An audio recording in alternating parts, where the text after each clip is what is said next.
Hello guys, ഇന്ന് രാവിലെ ഏകദേശം നല്ല ലേറ്റായിട്ടാണ് എണീച്ചത് കേട്ടോ. കാരണം ഏട്ടൻ ലീവ് എടുത്തിട്ടുണ്ട്, ഏട്ടൻ പോകാനില്ല. അപ്പോൾ 10-10:30 ആയിട്ടുണ്ട് എണീക്കാൻ. പുറത്തേക്ക് വരുന്നപ്പോൾ അത്യാവശ്യം നല്ലോണം വെളിച്ചം വെച്ചിട്ടുണ്ട്. പിന്നെ ഈ സമയത്ത് അങ്ങനെ വല്ലാണ്ട് അങ്ങോട്ട് തണുപ്പുണ്ടാവാറില്ല കേട്ടോ. രാവിലെ ഏകദേശം ചൂടായി തുടങ്ങി, മീൻസ് ചൂട് വെച്ച് തുടങ്ങി. അങ്ങനെ അവിടെ കണ്ടില്ല, അവിടെ എന്നും കല്യാണമാണ്, എന്നും പറഞ്ഞാൽ എന്നും കല്യാണമാണ് അവിടെ. അവർ ഡെയിലി അവിടെ വേറെ വേറെ പന്തലിടും. ഇപ്പോൾ ഇന്ന് രാവിലെ ഒരു പന്തലാണെങ്കിൽ വൈകുന്നേരം നോക്കുമ്പോൾ വേറെ പന്തലായിരിക്കും. ഒന്നെങ്കിൽ ഹൽദി അല്ലെങ്കിൽ ബർത്ത്ഡേ, അങ്ങനെ കുറേ പരിപാടിയായിരിക്കും. പിന്നെ ഇതാ അരിപ്പൊടി തീർന്നിട്ടുണ്ടായിരുന്നു. അരിപ്പൊടി, പച്ചരി, അതുപോലെ തന്നെ നമ്മുടെ ബിരിയാണി റൈസ്, അങ്ങനെ സകലമാന സാധനങ്ങൾ ഞാൻ വരുമ്പോൾ കൊണ്ടുവന്നിട്ടുണ്ടായിരുന്നു. അപ്പോൾ അതിൽ ബിരിയാണി റൈസും അരിപ്പൊടിയൊക്കെ ഏകദേശം കഴിഞ്ഞിട്ടുണ്ടായിരുന്നു. അപ്പോൾ ഈ അരിപ്പൊടി ഞാൻ ഏട്ടനെ കൊണ്ട് ഇന്നലെ കൊണ്ടുവരിപ്പിച്ചതാണ്. അപ്പോൾ ഇന്ന് നമുക്ക് പത്തിരിയാണ്. കാരണം ചിക്കൻ കറി ഇന്നലെ രാത്രി ഞാൻ ഉണ്ടാക്കി വെച്ചിട്ടുണ്ടായിരുന്നു. ഞങ്ങൾക്കിവിടെ ഫ്രിഡ്ജില്ലാത്ത കാരണം ചിക്കനൊക്കെ കൊണ്ടുവന്ന് ഞാൻ രാത്രി കറി വെച്ച് വയ്ക്കും. അപ്പോൾ രാവിലെ ആയാൽ വലിയ കുഴപ്പമില്ലല്ലോ. അപ്പോൾ ചിക്കൻ കറി ആണെങ്കിൽ രാവിലെ ഞാൻ ഒന്നെങ്കിൽ പുട്ടോ അല്ലെങ്കിൽ പത്തിരിയോ അല്ലെങ്കിൽ നമ്മുടെ നീർദോശയില്ലേ, അതൊക്കെയാണ് ഉണ്ടാക്കുക. അങ്ങനെ ഏട്ടൻ പോയി പാലൊക്കെ മേടിച്ചുകൊണ്ട് വന്നു, ഒരു കാപ്പിയൊക്കെ കുടിച്ചു. പിന്നെ വേഗം ഞാൻ പത്തിരിക്ക് വാട്ടി കഴിച്ചു. ഇങ്ങനെ ലേറ്റായിട്ട് എണീക്കുന്ന ദിവസം എല്ലാ പരിപാടിയും ഫുൾ ലേറ്റ് ആവട്ടാ. സാധാരണ ഏട്ടൻ ലീവ് എടുക്കുന്ന എല്ലാ ദിവസവും ഇങ്ങനെ തന്നെയാണ്. ഉച്ചയ്ക്ക് ചായ കുടിക്കും, ഒരു 3 മണിയാകുമ്പോൾ ചോറിനും, അങ്ങനെയാണ് ഏകദേശം സമയക്രമം വരൽ. മറ്റേത് ഏട്ടൻ 10 മണിയാകുമ്പോൾ പോകുമല്ലോ. അങ്ങനെ കല്ലൂരിലുള്ള പാൽ ഞാനൊരു ഗ്ലാസ് മാറ്റി വെച്ചു. ഞാൻ പറഞ്ഞു ന്യൂട്രിമിക്സിൻ്റെ പൗഡർ ഇട്ടിട്ടപ്പോൾ പാൽ കുടിക്കാറുണ്ട്. അങ്ങനെ പത്തിരി കുഴയ്ക്കാൻ വേണ്ടിയിട്ട് നിലമൊക്കെ നന്നായിട്ട് തുടച്ചു. പത്തിരി ഇങ്ങനെ ഉരുട്ട്. ഞാൻ പത്തിരി, ചപ്പാത്തി, അതേപോലെ തന്നെ അതൊക്കെ പരത്തുന്നത് വേറൊരു മോഡലിലാട്ടാ. അങ്ങനെ പരത്താൻ നോക്കിയപ്പോഴാണ് പത്തിരി കോല് കാണാനില്ല. അതായിട്ട് ഇന്നലെ രാത്രി ആൾ കളിക്കുന്നത് കണ്ടിട്ടുണ്ടായിരുന്നു. അത് തിരഞ്ഞ് അവിടെ പോയി നോക്കി. ഇതായിട്ട് ഇന്നലെ ഏട്ടന് നല്ലൊരു അടി കിട്ടിയിട്ടുണ്ട്. അങ്ങനെ അത് ഞാൻ പറഞ്ഞല്ലോ, പത്തിരി പരത്തുന്നത് വേറൊരു മോഡലിലാണെന്ന്. എൻ്റെ അനിയത്തിമാരൊക്കെ ആദ്യം നോർമലി പരത്തുന്ന പോലെ പരത്തുമായിരുന്നു കേട്ടോ. പക്ഷേ എൻ്റെ ഈ പരത്തൽ കണ്ടിട്ട് എൻ്റെ അനിയത്തിമാരൊക്കെ ഇപ്പം ഇങ്ങനെയാണ് പരത്തൽ.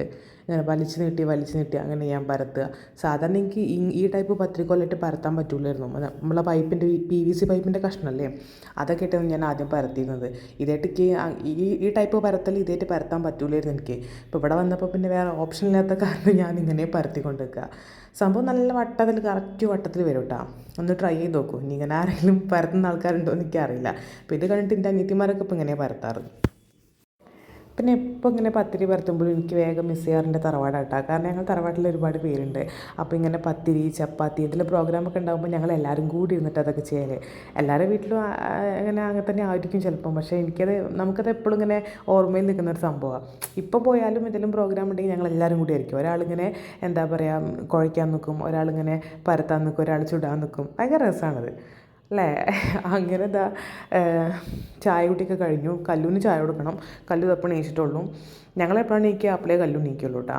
അവൾ എണീച്ചാൽ തന്നെ വേഗം ടാബ് നോക്കിയിരിക്കും. അപ്പോൾ ആ ചായ കുടിയും കഴിയും. പിന്നെ ഇന്നത്തെ മെയിൻ താരത ഇതാണ്. ഞാൻ പറഞ്ഞില്ല ഇവിടെ നമ്മുടെ നാട്ടിൽ അങ്ങനത്തെ മീനൊന്നും കിട്ടില്ല എന്ന്. പക്ഷേ സീ ഫിഷ് എന്ന് പറഞ്ഞിട്ട് ചെമ്മീൻ കിട്ടത്രേ. ഇന്നലെ ചിക്കൻ മേടിക്കാൻ പോയ ആളുണ്ട്, പിന്നെ ചെമ്മീനായിട്ട് വരും. ചിക്കനും മേടിച്ചിട്ടാണ്. അപ്പോൾ എനിക്കത് കണ്ടപ്പോൾ മുതൽ ഭയങ്കര ചെമ്മീൻ കണ്ടപ്പോൾ മുതൽ ഭയങ്കര സന്തോഷം. കാരണം നമ്മൾ നാട്ടിൽ നിന്ന് കഴിച്ചിട്ടാണ് വന്ന്, പിന്നെ വേറെ ഇവിടെ നിന്ന് കഴിച്ചിട്ടേ ഇല്ലല്ലോ, സംഭവം കിട്ടിയിട്ടില്ല, ഇവിടെ കിട്ടില്ല എന്നല്ലേ വിചാരിച്ചത്. അങ്ങനെ ഞാൻ അത് വേഗം അത് കണ്ടപ്പോൾ എനിക്ക് ഭയങ്കര കൺഫ്യൂഷനായിരുന്നു. അത് കറി വെക്കണോ അതോ റോസ്റ്റ് ആക്കണോ, ചോറ് വെച്ചിട്ട് അത് കറി വെക്കുക, എന്നിട്ട് കുറച്ച് റോസ്റ്റ് ആക്കുക, അങ്ങനെ ആക്കാമെന്നായിരുന്നു. അപ്പോൾ പിന്നെ ഏട്ടൻ പറഞ്ഞു വേണ്ട, ഞാൻ ചിക്കനും മേടിച്ചിട്ടുണ്ടല്ലോ, അപ്പോൾ ഈ ബിരിയാണി വെച്ചോ പറഞ്ഞു. അപ്പോൾ ഞാൻ പറഞ്ഞു ചെമ്മീൻ ബിരിയാണി വെക്കാമെന്ന്. ഫുൾ കൺഫ്യൂഷനായിരുന്നു. അപ്പോൾ ലാസ്റ്റ് ഞാൻ പറഞ്ഞത് നമുക്ക് നെയ്ച്ചോറ് വയ്ക്കുക, നെയ്ച്ചോറ് കുറുമക്കറിയും ചിക്കൻ കുറുമയും വയ്ക്കുക, പിന്നെ ചെമ്മീൻ റോസ്റ്റും ആക്കുക, ചിക്കൻ പൊരിക്കുകയും ചെയ്യാന്ന്. അപ്പം ഏട്ടൻ ലീവുള്ള ദിവസം കൂടുതലും നോൺ വെജ് തന്നെ വയ്ക്കുക. കാരണം ഏട്ടന് വെജ് വലിയ താല്പര്യമില്ല. അപ്പോൾ പിന്നെ നോൺ വെജ് തന്നെ ഉണ്ടാക്കാം.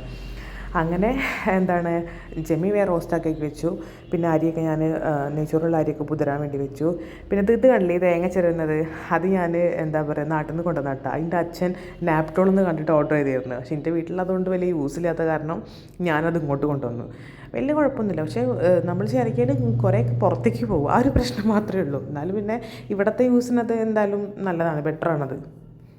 ഞാൻ ഇതിന് മുന്നത്തെ വീഡിയോയിലും പറഞ്ഞിട്ടില്ലേ, ഞാനൊക്കെ ഒരുവിധം എല്ലാ ഫുഡ് ഉണ്ടാക്കാൻ പഠിച്ചതും എൻ്റെ അമ്മയുടെ അടുത്ത് നിന്ന് കേട്ടോ. അമ്മ, മേമ്മ, വല്യമ്മയൊക്കെ നന്നായിട്ട് ഫുഡ് ഉണ്ടാക്കും. ഞങ്ങളുടെ തറവാട്ടിലൊക്കെ എന്തെങ്കിലും പ്രോഗ്രാമൊക്കെ ഉണ്ടാകുമ്പോൾ അത്യാവശ്യം കുറച്ച് ആൾക്കാർക്ക് വേണ്ട ഫുഡൊക്കെ അത്യാവശ്യം നല്ല ക്വാണ്ടിറ്റിയിൽ ഇവർ തന്നെ ഉണ്ടാക്കും. ഇപ്പോൾ ഈ നെയ്ച്ചോറ്, കുറുമക്കറി, അതുപോലെ തന്നെ ബിരിയാണി, പച്ചക്കറി ബിരിയാണി, മന്തി, ഒക്കെ ഹോം മെയ്ഡ് ഫുഡാട്ടോ. എന്തെങ്കിലും പരിപാടി ഉണ്ടാകുമ്പോൾ പുറത്തുനിന്ന് അങ്ങനെ മേടിക്കാറില്ല. ഇവർ 3 ആൾക്കാരും കൂടി തന്നെയാണ് അങ്ങോട്ട് എല്ലാം സെറ്റാക്കൽ. അപ്പോൾ അമ്മ ഉണ്ടാക്കുന്ന ഫുഡിൽ എനിക്ക് ഏറ്റവും ഇഷ്ടപ്പെട്ടത്, എല്ലാതും ഇഷ്ടമാണ്, പക്ഷേ കുറച്ചും കൂടി ഇഷ്ടം ഒന്നീ കുറുമക്കറിയും നെയ്ച്ചോറും ഇഷ്ടമാണ്. പിന്നെ മന്തി, അമ്മ നല്ല അസലായിട്ട് മന്തി ഉണ്ടാക്കും. അമ്മയുടെ മന്തി ഫാനാണ് ഞങ്ങളൊക്കെ.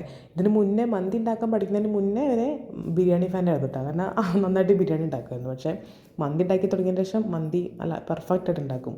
സൂപ്പറായിരുന്നു. ഞാൻ 2 തവണ ഞാൻ ഉണ്ടാക്കി നോക്കിയിട്ടുണ്ട്. ഒന്ന് എൻ്റെ വീട്ടിൽ നിന്നും ഒന്ന് ഏട്ടൻ്റെ വീട്ടിൽ നിന്നും. പിന്നെ ഈ കുറുമക്കറി ഉണ്ടാക്കാൻ വളരെ എളുപ്പമാണ്. എന്താ പറയുക, മസാലയായിട്ട് നമ്മൾ മല്ലിപ്പൊടി, ഗരം മസാല, അതുപോലെ തന്നെ കുരുമുളക് പൊടിയും പിന്നെ പെരിഞ്ജീരകം മസ്റ്റാട്ടോ. എനിക്കിവിടെ പെരിഞ്ജീരകം കിട്ടാനില്ല. അപ്പോൾ ഇവർ ഞാൻ അത് പൊടിച്ചിട്ടിട്ടില്ല. പെരിഞ്ജീരകം ഇടുമ്പോൾ അതിൻ്റെ കറക്റ്റ് സ്മെല്ല് വരുള്ളൂ ഇതിന്. പിന്നെ നമുക്ക് വേണ്ട തേങ്ങാപ്പാലാണ്. ആദ്യം തന്നെ കുറച്ച് തേങ്ങയുടെ പാല് 1-ാം പാലായിട്ട് മാറ്റി വയ്ക്കുക. പിന്നെ ആദ്യം തന്നെ എന്താണ് 2-ാം പാലും എടുക്കുക. ആ 2-ാം പാൽ ഒഴിച്ചിട്ട് നമ്മൾ ചിക്കനിലേക്ക് ഒഴിക്കുക. 2-ാം പാലിൽ കിടന്ന ചിക്കൻ വേവട്ടെ. പിന്നെ നമുക്ക് വേണ്ടത് കുറച്ച് തേങ്ങയാണ്. തേങ്ങയിലേക്ക് ഒന്നും ചേർക്കണ്ട. ഇനി അണ്ടിപ്പരിപ്പ് ഉണ്ടെങ്കിൽ അണ്ടിപ്പരിപ്പ് ചേർക്കുക. എൻ്റെ കയ്യിൽ ഇവിടെ അണ്ടിപ്പരിപ്പ് ഉള്ള കാരണം ഞാൻ ചേർത്തു. ഇല്ല ചിലർ കുഴപ്പമില്ല. തേങ്ങ സ്വന്തം അരയ്ക്കുക. എന്നിട്ട് ആ തേങ്ങ അരച്ചത് നമ്മൾ നേരെ ചിക്കനിലേക്ക് ചേർക്കുക. പിന്നെ ഒന്ന് തിളച്ചോട്ടായിരുന്നു. ചിക്കൻ വെന്തെന്ന് തോന്നിയാൽ അത് ഓഫ് ചെയ്യുക, ഗ്യാസ് ഓഫ് ചെയ്യുക. പിന്നെ ഗ്യാസ് ഓഫ് ചെയ്തതിന് ശേഷം നമ്മൾ 1-ാം പാൽ ചേർക്കുക. പിന്നെ കുറച്ച് നല്ല ഫ്രഷ് ആയിട്ടുള്ള മല്ലിച്ചപ്പ് അരിഞ്ഞിട്ട് വിതറി കൊടുക്കുക. എനിക്ക് മല്ലിച്ചപ്പ് ഇവിടെ കിട്ടാനില്ലായിരുന്നു. മല്ലിച്ചപ്പ് ഞാൻ ഏട്ടനെ പറഞ്ഞയച്ചിട്ടുണ്ട്. പിന്നെ നിങ്ങൾക്ക് ഇത് ലൂസാക്കണമെങ്കിൽ കുറച്ച് വെള്ളം ഒഴിച്ച് ലൂസാക്കാം. പിന്നെ ലാസ്റ്റ് നമ്മളിതിലേക്ക് ചെറിയ ഉള്ളി മൂപ്പിച്ചിടുക. ചെറിയ ഉള്ളി മൂപ്പിക്കുകയാണെങ്കിൽ കുറച്ച് മഞ്ഞൾപ്പൊടി ഇട്ടിട്ട് മൂപ്പിക്കുക. അപ്പോൾ ഒരു ലൈറ്റ് യെല്ലോ കളർ കിട്ടും. പിന്നെ അത് വേഗം തന്നെ നെയ്ച്ചോറിനുള്ള പണിക്ക് നോക്കി. ക്യാമറയൊക്കെ ആകെ തിരിഞ്ഞു പോയിട്ടുണ്ട്. കാരണം വിശപ്പിൻ്റെ വിളി വന്നപ്പോൾ ക്യാമറ നോക്കാൻ പറ്റിയില്ല. അപ്പോൾ അത് ഏട്ടൻ മല്ലിച്ചപ്പൊക്കെ മേടിച്ച് തന്നിട്ടുണ്ട്. നെയ്ച്ചോറൊക്കെ ആകെ സെറ്റായിട്ട് പിന്നെ വേഗം ക്ലീനിങ്ങും ഫ്രഷ് ആവലൊക്കെ കഴിഞ്ഞിട്ട് ഏകദേശം 3 മണിക്കാണ് ലഞ്ച് കഴിക്കുന്നത്. ലഞ്ച് നല്ല അടിപൊളി ലഞ്ചായിരുന്നു. ചിക്കൻ കുറുമ, ചിക്കൻ പൊരിച്ചത്, ചെമ്മീൻ റോസ്റ്റ്, നെയ്ച്ചോറ്, പപ്പടം. സൂപ്പറായിരുന്നു. ലാവിഷായിട്ട് ലഞ്ചും കഴിച്ച് ഇന്നത്തെ ഈവനിങ് അങ്ങനെ വൈൻഡപ്പ് ചെയ്തു.